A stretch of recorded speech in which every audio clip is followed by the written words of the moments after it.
Hello everyone, स्वागत है आप सभी का हमारे इस यूट्यूब चैनल पर। तो कैसे हैं दोस्त? उम्मीद है अच्छे होंगे।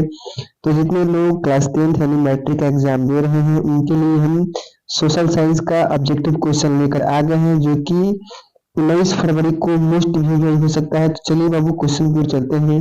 देखिए, पहला जो क्वेश्चन है दिया गया है कि क्या क्वेश्चन दिया गया बाबू? क्वेश्चन दिया गया है कि साइमन कमीशन के अध्यक्ष कौन थे? ऑप्शन ए दिया है मैकडोनाल्ड, ठीक है। ऑप्शन बी दिया है सर जॉन साइमन, यानी कि ऑप्शन दिया गया है। तो इसका जो राइट आंसर हो जाएगा सर जॉन साइमन हो जाएगा, यानी कि option number B right answer हो जाएगा। ठीक है बाबू, तो ऑप्शन बी को आप टिक कर दीजिए। अब हम चलते हैं 2 नंबर प्रश्न की ओर।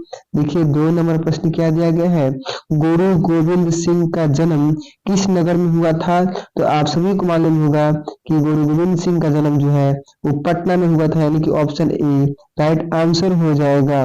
तीसरे प्रश्न की ओर चलते हैं। तीसरा प्रश्न देखिए बाबू, क्या दिया गया है कि सौर ऊर्जा का कौन सा संसाधन है, यानी कि सौर ऊर्जा को किस प्रकार से हम मतलब एकत्रित करते हैं, तो इसमें से कौन सा संसाधन होगा?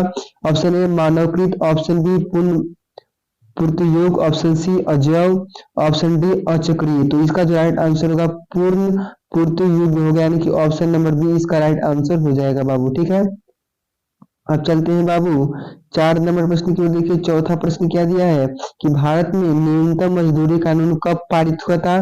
तो आप सभी को मालूम होगा कि 1948 में पारित हुआ था, यानी कि option number D right answer हो जाएगा। ठीक है बाबू, ऑप्शन डी राइट आंसर हो जाएगा। पांचवें प्रश्न की ओर चलते हैं। पांचवा देखिए प्रश्न कितना अच्छा क्वेश्चन पूछा गया है कि यूरोप का मरीज किस देश को कहा जाता है? तो आप सभी को एक क्वेश्चन मालूम होगा कि तुर्की को कहा जाता है, यानी कि option number C right answer हो जाएगा इस क्वेश्चन का। ठीक है बाबू, अब 6 नंबर प्रश्न की ओर चलते हैं। 6 नंबर प्रश्न देखिए क्या दिया गया है कि सर्वप्रथम हिंद चीन पहुंचने वाले व्यापारी थे, यानी आप सभी को मालूम होगा कि सबसे पहले पुर्तगाली व्यापारी जो थे वो हिंद चीन पहुंचे थे। तो ऑप्शन जो सी हो जाएगा वो राइट आंसर हो जाएगा। तो ऑप्शन सी को आप टिक कर दीजिएगा बाबू। अब चलते हैं 7 नंबर प्रश्न की ओर। देखिए, जर्मन राइन राज्य का निर्माण किसने किया था? तो आप सभी को मालूम होगा कि नेपोलियन बोनापार्ट ने किया था, यानी ऑप्शन बी राइट आंसर हो जाएगा। ये सभी के सभी क्वेश्चन कल के बोर्ड एग्जाम में पूछे जाएंगे बाबू। ठीक है बाबू, देखिए 8 नंबर प्रश्न, रूस में जार का अर्थ होता है? तो आप सभी को मालूम होगा कि रूस में जो होता है रूस का सम्राट यानी कि राजा होता है। तो ऑप्शन ए राइट आंसर हो जाएगा। चलते हैं अगले प्रश्न की ओर। अगला प्रश्न देखिए, निम्नलिखित में से किस राज्य में मरुस्थलीय मृदा पाई जाती है? तो आप सभी को मालूम होगा कि राजस्थान में मरुस्थलीय मृदा पाई जाती है। तो ऑप्शन बी राइट आंसर हो जाएगा बाबू। 10वें प्रश्न की ओर चलते हैं। 10वां प्रश्न देखिए क्या दिया गया है कि विश्वव्यापी आर्थिक महामंदी की शुरुआत किस वर्ष हुई थी? तो आप सभी को मालूम होगा कि विश्व आर्थिक महामंदी की शुरुआत हुई थी 1929 में हुई थी, यानी कि option number C right answer हो जाएगा बाबू। 11 नंबर प्रश्न की ओर चलते हैं। 11 नंबर प्रश्न देखिए कि गदर नामक समाचार पत्र का प्रकाशन किसने किया था? यानी कि आपको बताना है कि जो गदर नामक समाचार पत्र था वो किसने प्रकाशित किया था। यानी कि ये 4 ऑप्शन दिए गए हैं और इस चारों ऑप्शन में से आपको बताने हैं। तो इसका जो हो जाएगा लाला हरदयाल ने किया था, यानी कि ऑप्शन नंबर सी में दिया गया है। तो ऑप्शन सी को आप टिक कर दीजिए। 12 नंबर प्रश्न की ओर चलते हैं। 12 नंबर प्रश्न देखिए, पृथ्वी पर वृहद क्षेत्र में जल की उपस्थिति के कारण को पृथ्वी को किसकी संज्ञा दी गई है? तो आप सभी को मालूम होगा कि पृथ्वी पर वृहद क्षेत्र में जल की उपस्थिति के कारण उसे नीला ग्रह कहा जाता है, यानी कि option number B right answer हो जाएगा। ये सबसे आसान क्वेश्चन है। ठीक है बाबू, अब हम चलते हैं 13 नंबर प्रश्न की ओर। देखिए, ये क्वेश्चन दिया है किस राज्य में खनिज तेल का विशाल भंडार स्थित है? तो आप सभी को मालूम होगा कि असम में खनिज तेल का भंडार है, यानी कि ऑप्शन ए राइट आंसर हो जाएगा। 14 नंबर प्रश्न की ओर चलते हैं। परिवहन का सबसे सस्ता साधन कौन सा है? तो आप सभी को मालूम होगा कि अगर परिवहन का जो सबसे सस्ता साधन है वो जल मार्ग है, क्योंकि जल में बहुत ही कम खर्चा है। तो इसमें ही सबसे सस्ता साधन हो जाएगा। ठीक है, 15 नंबर प्रश्न को देखते हैं। निम्नलिखित में कौन एक केंद्र शासित प्रदेश है? तो केंद्र शासित प्रदेशों की संख्या 7 है। तो उसमें से ये 4 ऑप्शन दिए गए हैं, यानी कि आपको चुनना है कि कौन केंद्र शासित प्रदेश है। तो आप सभी को मालूम होगा कि चंडीगढ़ केंद्र शासित प्रदेश है, तो इसमें ऑप्शन में दिया गया है, तो ऑप्शन सी राइट आंसर हो जाएगा। अब चलते हैं 16 नंबर प्रश्न की ओर। सर्वप्रथम राजनीतिक दलों का गठन किस देश में हुआ था? तो आप सभी को मालूम होगा कि जो राजनीतिक दलों का गठन हुआ था बाबू, वो ब्रिटेन में हुआ था, यानी कि ऑप्शन ए राइट आंसर हो जाएगा। तो ऑप्शन ए को आप टिक कर दीजिए। चलते हैं अगले प्रश्न की ओर। देखिए अगला प्रश्न क्या दिया गया है कि निम्नलिखित में कौन एक लौह अयस्क है? ठीक है, आपको बताना है कि चारों में से कौन लौह अयस्क है, यानी कि लिंगाइट दिया गया है, हेमाटाइट दिया गया है, बिटुमिनस दिया गया है और इनमें से सभी दिया गया है। तो आप सभी को मालूम होगा कि हेमाटाइट जो है एक लौह अयस्क है, तो ऑप्शन बी राइट आंसर हो जाएगा। ठीक है बाबू। चलिए बाबू 18 नंबर प्रश्न की ओर चलते हैं।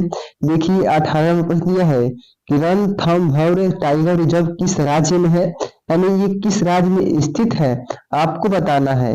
तो आप सभी को मालूम होगा कि ये राजस्थान में स्थित है, तो ऑप्शन ए इसका राइट आंसर हो जाएगा। ठीक है, चलते हैं अगले प्रश्न की ओर, यानी क्वेश्चन नंबर 19 की ओर। देखिए बिहार के किस जिले में नहर सिंचाई का मुख्य साधन है? तो आप सभी को मालूम होगा कि जो रोहतास जिला है उसमें नहर सिंचाई का मुख्य साधन स्थित है, तो रोहतास जिला ऑप्शन ए में दिया गया है, तो ऑप्शन ए राइट आंसर हो जाएगा। ठीक है, 20 नंबर प्रश्न की ओर चलते हैं।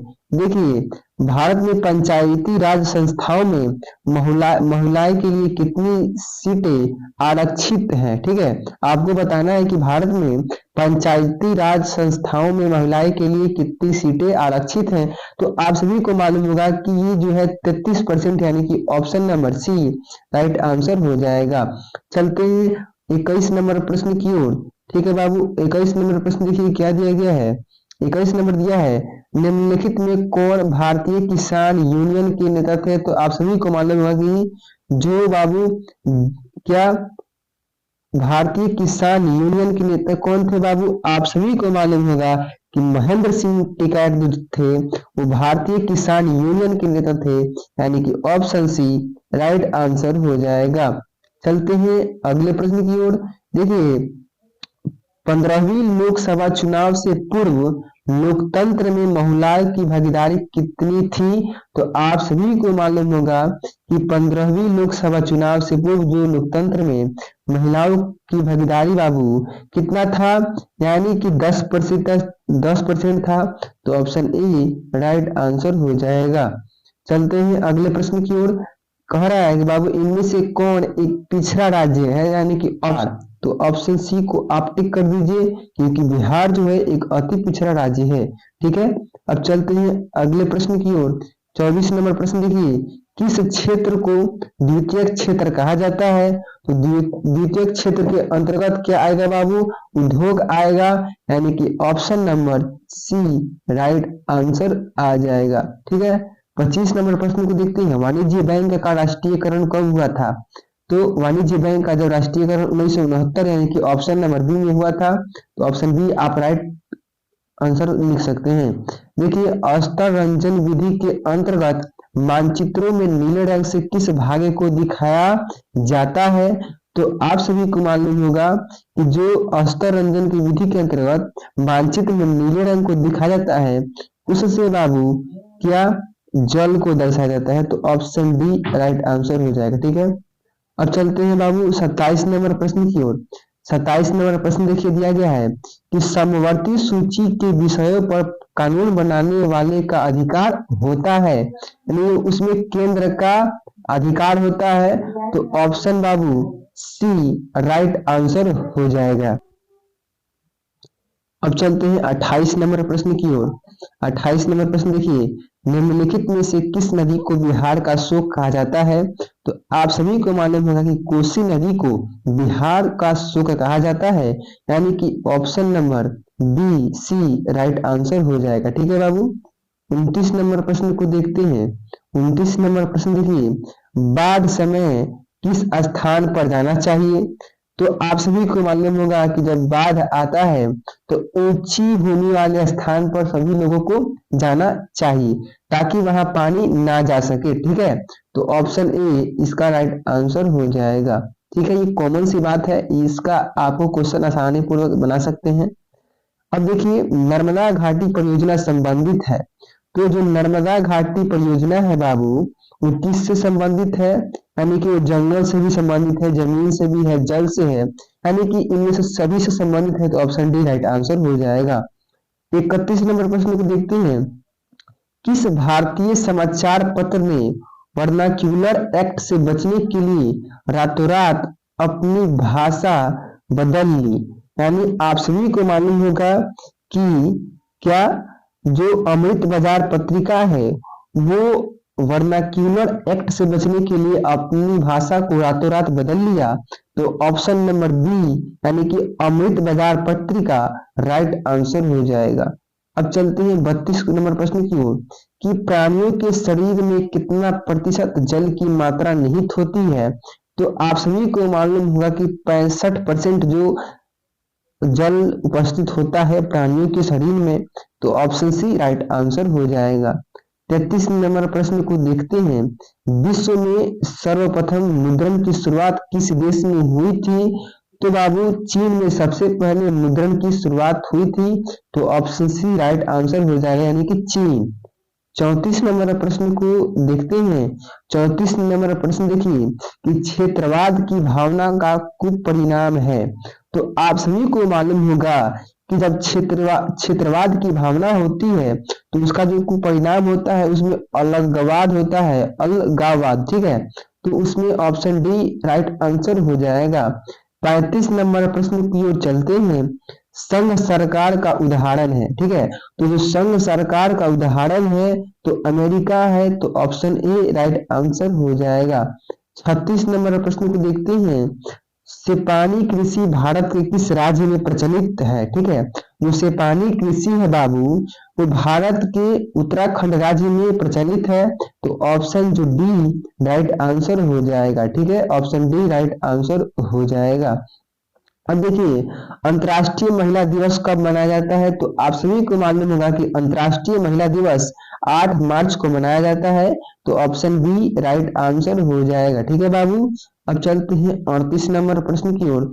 भारतीय लोकतंत्र में सत्ता के विरुद्ध जन आक्रोश किस दशक से प्रारंभ हुआ? यानी आपको बताना है कि भारत में लोकतंत्र में सत्ता के विरुद्ध जन आक्रोश किस दशक में प्रारंभ हुआ था? तो आप सभी को मालूम होगा कि 1970 के दशक में हुआ था, तो ऑप्शन बी राइट आंसर हो जाएगा। ठीक है, ऑप्शन बी राइट आंसर हो जाएगा। अब चलते हैं 39 नंबर प्रश्न की ओर। 39 नंबर प्रश्न देखिए, दिया गया है कि अंकोरवाट में किस हिंदू देवता का मंदिर है? यानी कि आप सभी को मालूम होगा कि अंकोरवाट में विष्णु देवता का मंदिर है, तो ऑप्शन ए में दिया गया है, तो ऑप्शन ए राइट आंसर हो जाएगा। 40 नंबर प्रश्न की ओर चलते हैं। 40 नंबर प्रश्न, सोवियत संघ का विघटन किस वर्ष हुआ था? तो आप सभी को मालूम होगा कि 1991, ठीक है, 1991 में हुआ था सोवियत संघ का विघटन, यानी कि ऑप्शन डी राइट आंसर हो जाएगा। 41 नंबर प्रश्न को देखते हैं। गांधी जी को महात्मा की उपाधि किसने दी? तो आप सभी को मालूम होगा कि रविंद्रनाथ टैगोर ने गांधी जी को महात्मा की उपाधि दी थी, तो ऑप्शन ए राइट आंसर हो जाएगा बाबू। 42 नंबर प्रश्न को देखते हैं। 42 नंबर प्रश्न यह है कि यंग इटली की स्थापना किसने की थी? तो मेजिल ने बाबू यंग इटली की स्थापना की थी, तो ऑप्शन ए राइट आंसर हो जाएगा। ठीक है, 43 नंबर प्रश्न को देखते हैं कि अप्रैल थीसिस किसने लिखी? तो अप्रैल थीसिस बाबू लेनिन के द्वारा लिखी गई थी, तो ऑप्शन जो सी राइट आंसर हो जाएगा इस क्वेश्चन का। 44 नंबर प्रश्न को देखते हैं। 44 नंबर प्रश्न यह है कि हीराकुंड बांध परियोजना है, यानी जो हीराकुंड बांध परियोजना है वो किस नदी पर है? तो आप सभी को मालूम होगा कि ये जो है महानदी पर है, यानी कि option number A right answer हो जाएगा। 45 नंबर प्रश्न को देखते हैं कि पूर्व स्वराज दिवस कब मनाया गया था या मनाया जाता है। तो बाबू इसका जो राइट आंसर होगा 26 जनवरी 1930 को मनाया गया था, यानी कि option number A right answer हो जाएगा।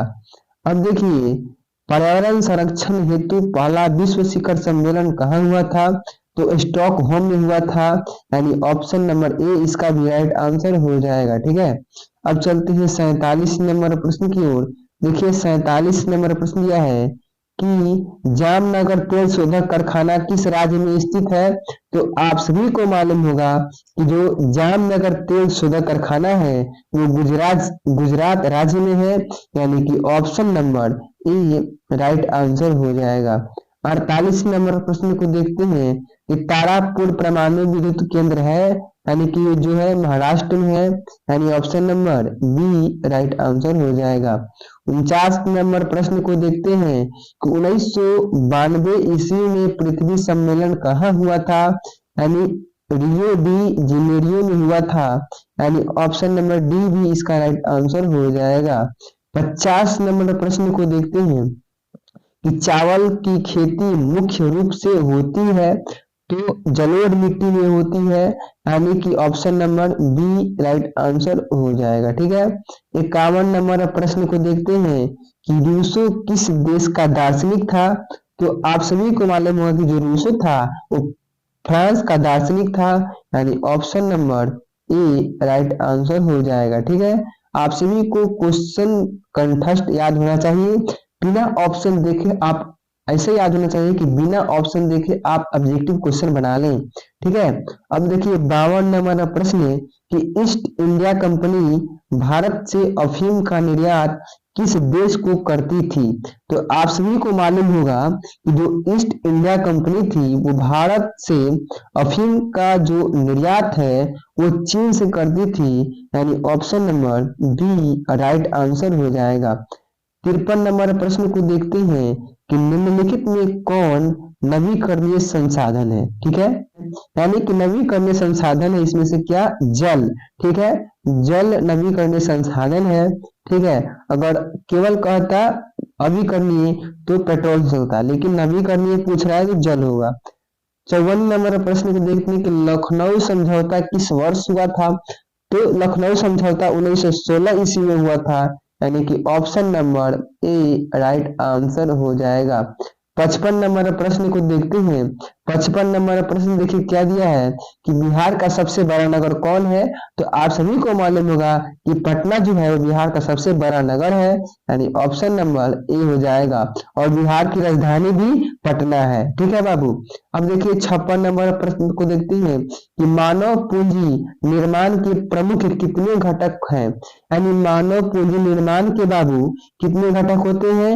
Option number C right answer हो जाएगा, यानी कि 5 होते हैं। ठीक है, अब चलते हैं 57 नंबर प्रश्न की ओर। विनिमय के कितने रूप होते हैं। तो 3 होते हैं, तो option number B right answer हो जाएगा। 57 नंबर प्रश्न का right answer option number B हो जाएगा। अब चलते हैं 58 नंबर, बिहार का कौन सा क्षेत्र बाढ़ ग्रस्त क्षेत्र है, यानी कि ऑप्शन नंबर डी हो जाएगा, क्योंकि उत्तरी बिहार जो है वो बाढ़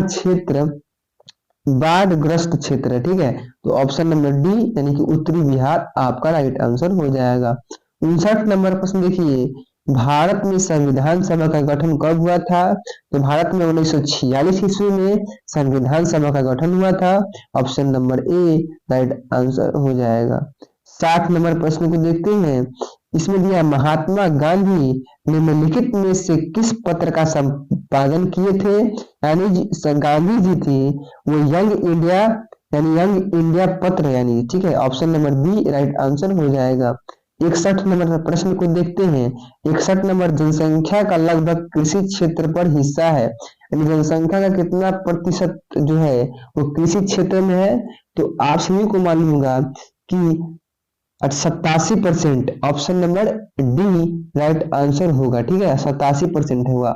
अब चलिए बाबू 62 नंबर प्रश्न को देखते हैं कि सुंदरवन कहाँ स्थित है। तो जो सुंदरवन है वो पश्चिम बंगाल में स्थित है, यानी option number B right answer हो जाएगा। 63 नंबर प्रश्न को देखते हैं कि भारत में उपभोक्ता संरक्षण अधिनियम की घोषणा कब हुई थी? तो 1986 ईस्वी में, यानी कि option number C right answer हो जाएगा। ठीक है, ऑप्शन सी राइट आंसर हो जाएगा। अब चलते हैं 64 नंबर प्रश्न की ओर। तो चलिए बाबू 64 नंबर प्रश्न की ओर चलते हैं। देखिए बाबू 64 नंबर प्रश्न दिया गया है कि निम्नलिखित में कौन बहुराष्ट्रीय कंपनी है? ऑप्शन ए दिया है फोर्ड मोटर्स, ऑप्शन बी दिया है कोको कोला, ऑप्शन सी दिया है सैमसंग, ऑप्शन डी दिया है इनमें से सभी। तो बाबू जो फोर्ड मोटर्स है वो बहुराष्ट्रीय कंपनी है, यानी option number A right answer हो जाएगा। चलिए 65 नंबर प्रश्न को देखते हैं कि भारत का केंद्रीय बैंक कौन सा है? तो जो बाबू रिजर्व बैंक ऑफ इंडिया है, यानी कि SBI, state bank of India, ठीक है, उसी को reserve bank of India Hindi में कहते हैं, वही केंद्रीय बैंक है भारत का, यानी option number A right answer होगा। अब चलते हैं अगले प्रश्न की ओर कि चिपको आंदोलन की शुरुआत किस राज्य से हुई थी? तो बाबू इसका शुरुआत उत्तराखंड के राज्य से हुई थी, यानी option number C right answer हो जाएगा। अगला प्रश्न की ओर चलते हैं। अगला प्रश्न देखिए कि धर्म को समुदाय का मुख्य आधार मानने वाले व्यक्ति को कहा जाता है। तो बाबू जो धर्म को समुदाय का मुख्य आधार मानते हैं उनको आदर्शवादी कहा जाता है, यानी option number D right answer हो जाएगा। चलते हैं अगले प्रश्न की ओर कि भारत में महिला आयोग अधिनियम कब बना था? तो आप सभी को मालूम होगा कि बाबू भारत में महिला आयोग अधिनियम का जो कानून है वो 1990 में बना था। तो option number D right answer हो जाएगा। ठीक है, अब चलते हैं बाबू क्या अगले प्रश्न की ओर कि तेलंगाना राज्य का गठन कब हुआ था? तो तेलंगाना राज्य का गठन 2014, ठीक है, यानी कि option number A right answer हो जाएगा। 70 नंबर प्रश्न की ओर चलते हैं। देखिए 70 नंबर प्रश्न दिया है कि भारत में कोयले का सर्वाधिक उत्पादक राज्य है। तो आप सभी को मालूम होगा कि भारत में सबसे ज्यादा जो कोयला निकलता है वो झारखंड राज्य से निकलता है, तो झारखंड राइट आंसर हो जाएगा। ठीक है बाबू, तो आज की क्लास में हमने 70 ऑब्जेक्टिव किए जो आज के बोर्ड एग्जाम के लिए काफी महत्वपूर्ण है। अगर क्लास अच्छी लगी हो तो चैनल को सब्सक्राइब करें और लाइक करना भी ना भूलें। ठीक है दोस्त, तो मिलते हैं अगली क्लास में, तब तक के लिए धन्यवाद।